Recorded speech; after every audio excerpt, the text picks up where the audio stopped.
ओम ज्ञानतिमिरन्धस्य ज्ञानाञ्जनशलाखया चक्षुरुन्मीलितं येन तस्मै श्रीगुरुवे नमः। नमो ओम विष्णुपदाय कृष्णप्रेष्ठाय भूतले श्रीमते भक्तिवेदांत स्वामिन् इति नामिने। नमस्ते सरस्वती देवे गौरवाणी प्रचारिणे निर्विशेष शून्यवादी पाश्चात्य देशतारिणे। जय श्री कृष्ण चैतन्य प्रभु नित्यानंद श्री अद्वैत गदाधर श्रीवासदि गौर भक्तवृंद। हरे कृष्णा कृष्ण कृष्णा हरे हरे, हरे राम राम राम हरे हरे। हरे कृष्ण। तो विदुरा मैत्र ऋषि से प्रश्न पूछ रहे हैं। अब वो आगे पूछते हैं कि हे मैत्र ऋषि, कृपा करके मुझे ये बताइए कि जो राजा होता है उसे प्रजापालक कहा जाता है। तो राजा वेण भी जो है प्रजापालक थे, और अगर राजा के अंदर में प्रजा कई बार अगर कुछ देखती है कि उसने कुछ पाप कर्म जैसा किया है, तो प्रजा जो है राजा को दंड नहीं देती है, क्योंकि राजा को नर देवता कहा जाता है। मतलब राजा होता है भगवान का प्रतिनिधि इस भौतिक संसार में। तो कई बार बाहरी रूप से देखने में लगता है कि उसने कुछ पाप कर्म किया है, इसका मतलब ये नहीं है कि प्रजा उसे जो है दंड दे। मतलब महाराज वेण जो है उनके बारे में विदुर यही पूछ रहे हैं कि उन्होंने ऐसा क्या किस प्रकार का घोर कर्म किया कि उनकी ही प्रजा, जो वो ब्राह्मण गण थे उन्हीं की प्रजा थी, कि उन्हें जो है राजा वेण को शाप देना पड़ा। ऐसा क्या किया था, वो ये समझना चाहते हैं। ये भी कहा जाता है कि राजा जो होता है बाकी जो लोकपालक होते हैं उनसे अधिक तेजस्वी भी होता है। तो फिर ये क्या कारण था कि इन ब्राह्मणों ने, इन साधुओं ने राजा वेण को जो है शाप दिया। और आगे विदुर जी कहते हैं, हे मैत्र ऋषि, आपको तो भूतकाल का भी ज्ञान है, आपको भविष्य का भी ज्ञान है, और मैं बड़ी ही निष्ठा के साथ में आपका शिष्य के रूप में आपसे ये प्रश्न पूछ रहा हूं। कृपा करके मेरे ये जो संदेह हैं, मेरे ये जो प्रश्न हैं, इन संदेह को दूर करो। तो ये भी बड़ा एक महत्वपूर्ण हमें समझना है। भगवद गीता में प्रश्न पूछने का तरीका बताया गया है। प्रश्न जो है हमें एक प्रकार से चैलेंज के रूप में नहीं प्रश्न पूछने हैं, हमें बड़ी ही विनम्रता के साथ में, शरणागति के साथ में हम जो है हमें प्रश्न पूछने चाहिए, अपने संदेह दूर करने के लिए, किसी को नीचा दिखाने के लिए, या फिर ये दिखाने के लिए कि मुझे बहुत ज्ञान है, हमें जो है प्रश्न नहीं करने चाहिए। तो भगवद गीता में ये बताया है, भगवान स्वयं बताते हैं जीवन के हमारे जीवन का लक्ष्य क्या है, आध्यात्मिक जीवन क्या होता है, भगवान कौन है, आत्मा क्या है, इस प्रकार के प्रश्न जो हैं हमें प्रामाणिक गुरु से करने चाहिए। और उसकी विधि क्या है वो भगवत गीता में भगवान बताते हैं। भगवान कहते हैं तत्विधि प्रणिपातेन परिप्रश्नेन सेवया उपदेक्ष्यन्ति तद्ज्ञानम ज्ञानिना तत्वदर्शिनः। भगवान विधि बता रहे, तत्विधि प्रणिपातेन मतलब सबसे पहले प्रणिपातेन का मतलब होता है उनकी शरण को ग्रहण करना। हम जब तक गुरु की शरण में नहीं है, उनका आश्रय हमने ग्रहण नहीं किया है, तो हमें प्रश्न पूछने का अधिकार नहीं है। तो सबसे पहले तो हमें ये परखना है कि जिन्हें मैं अपना गुरु बनाना चाहता हूं वो आश्रय ग्रहण करने लायक हैं या नहीं है, उनकी मैं शरण ग्रहण कर सकता हूं या नहीं, क्या मुझे वो अपने निर्देशों के द्वारा भगवत धाम तक वापस ले जा पाएंगे। ये सबसे पहले हमें जो है समझना है। और उसके बाद में जब हमें ये पूर्ण रूप से विश्वास हो गया है कि ये प्रामाणिक गुरु हैं जो गुरु परंपरा में आ रहे हैं और इन्होंने साक्षात भगवान के दर्शन किए हैं, तत्व के दर्शन किए हैं, इसलिए ये मुझे भी जो है तत्व के दर्शन करा पाएंगे। श्रोत्रियम ब्रह्मनिष्ठम, ये प्रामाणिक गुरु के लक्षण होते हैं। श्रोत्रियम का मतलब है उन्होंने गुरु परंपरा में ज्ञान प्राप्त किया है। श्रोता का मतलब होता है उन्होंने सुना है, गुरु परंपरा में ये ज्ञान सुना है और उस ज्ञान को सुनने के बाद में अपने जीवन में उन्होंने जो है साक्षात्कार प्राप्त किया है। ब्रह्मनिष्ठम, उनकी अब ब्रह्मन में निष्ठा है, तो इसके बाद में ही वो प्रामाणिक गुरु बन सकते हैं। तो उनकी शरण हमें ग्रहण करनी चाहिए। शरण ग्रहण करने के बाद में हमें जो है चैलेंज के रूप में प्रश्न जो है नहीं पूछने चाहिए। तो यही कहा है तत्विधि प्रणिपातेन परिप्रश्नेन सेवया। एक तो हमें प्रामाणिक गुरु की सेवा में लगना चाहिए और उनसे प्रश्न पूछने चाहिए। उपदेक्ष्यन्ति ते ज्ञानम, तो उनके उपदेशों के द्वारा हमें ज्ञान की प्राप्ति होगी।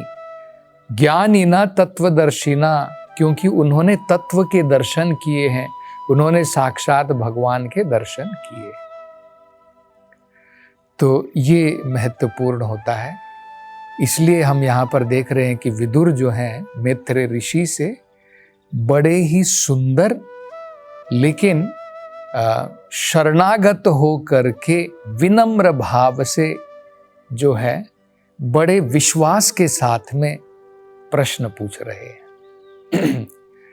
तो ये प्रश्न पूछने के बाद अब मैत्रेय ऋषि जो हैं संतुष्ट होते हैं और अब जो है वो उत्तर देना प्रारंभ करते हैं।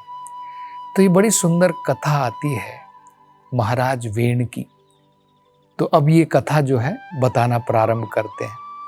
वो कहते हैं कि महाराज वेण के पिता राजा अंग जो हैं, एक बार उन्होंने अश्वमेध यज्ञ जो है उन्होंने अश्वमेध यज्ञ करने का अभ्यास किया।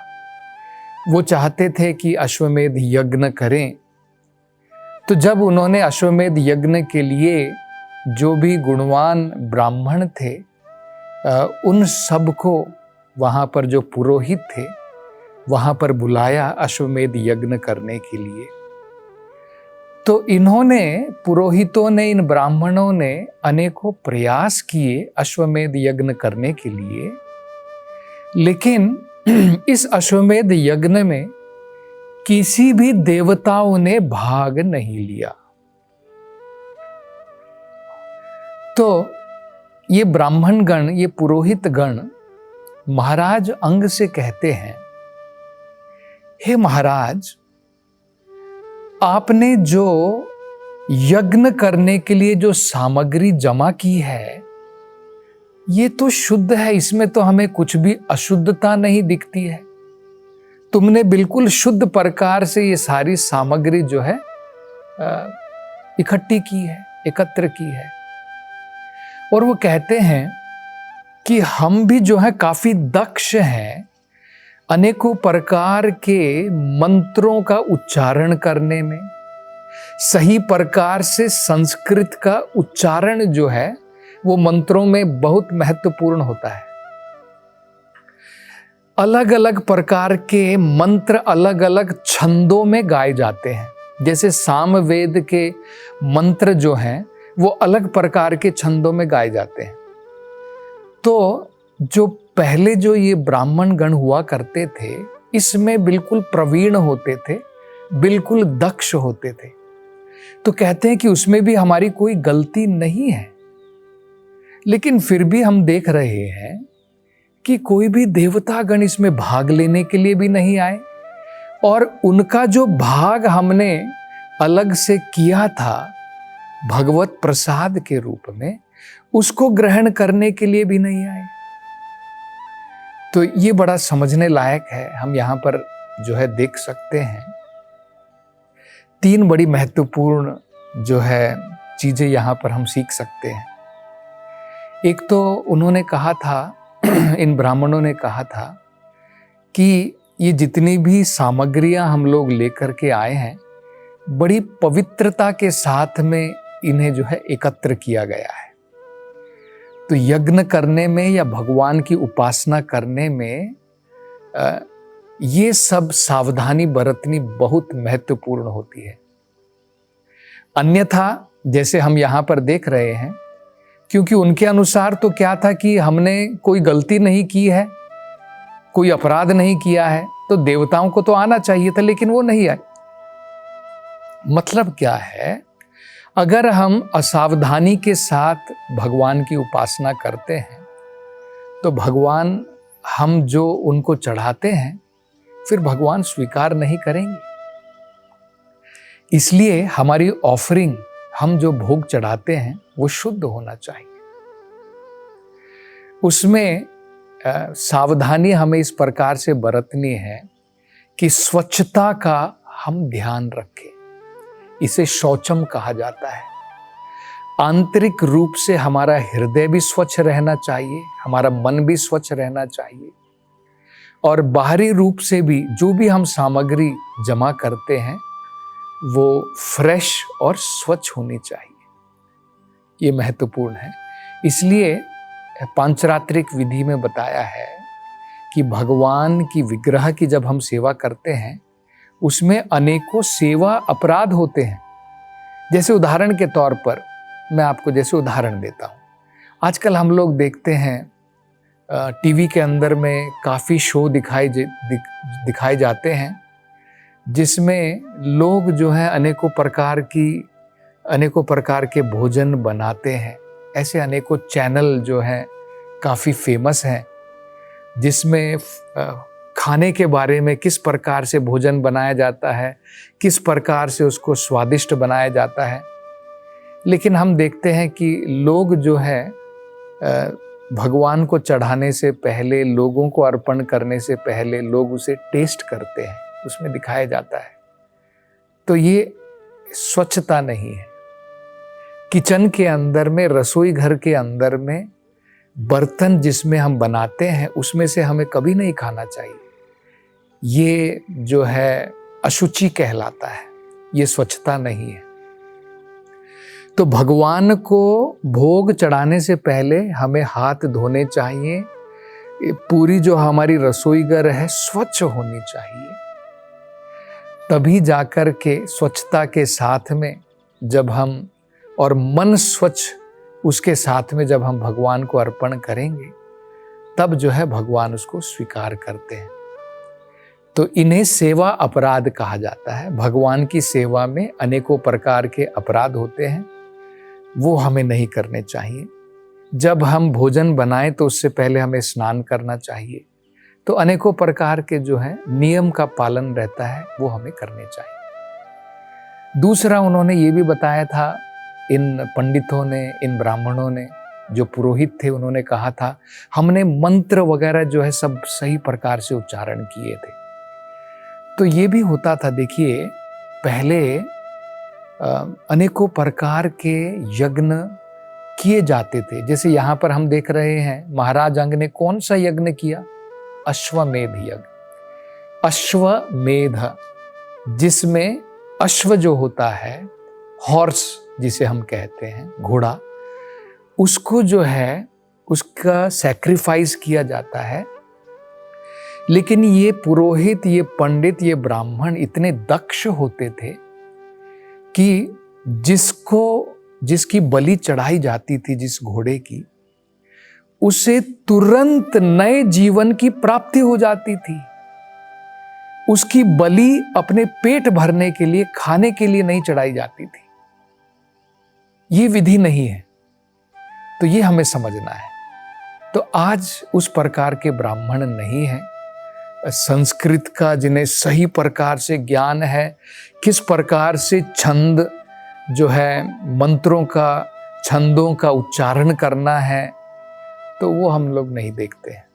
और पहले जो है यज्ञ में देवतागण भी भाग लेते थे। यहाँ पर हम देख रहे हैं कि देवतागण नहीं आ रहे हैं, तो वो कह रहे हैं कि हमने तो सब कुछ किया है, लेकिन फिर भी देवतागण नहीं आ रहे। तो ब्राह्मणों के अंदर में इतना तेज होता था कि जानवर को बलि चढ़ाने के बाद में नया जीवन भी मिलता था और देवतागण भी भाग लेने के लिए आते थे। आज दोनों नहीं है।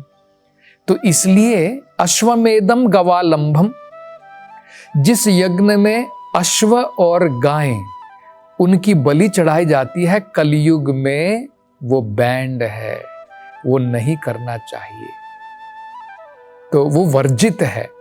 कलयुग में सबसे बढ़िया यज्ञ जो बताया जाता है, इसलिए संकीर्तन यज्ञ है। तो उसमें जो है हम देख सकते हैं, अगर कोई मंत्र, हरे कृष्णा मंत्र जो वेदों में दिया है, उसका उच्चारण अगर सही प्रकार से भी नहीं करता है, फिर भी फल की प्राप्ति होती है। लेकिन ये जो वैदिक मंत्र हुआ करते थे, जो यज्ञ के समय में जिनका उच्चारण करना था, अगर उनका सही प्रकार से उच्चारण नहीं है तो फल की प्राप्ति नहीं होती थी। तो और आगे अब ये पुरोहित क्या बताते हैं, उसकी चर्चा हम अगली कथा में करेंगे। हरे कृष्ण।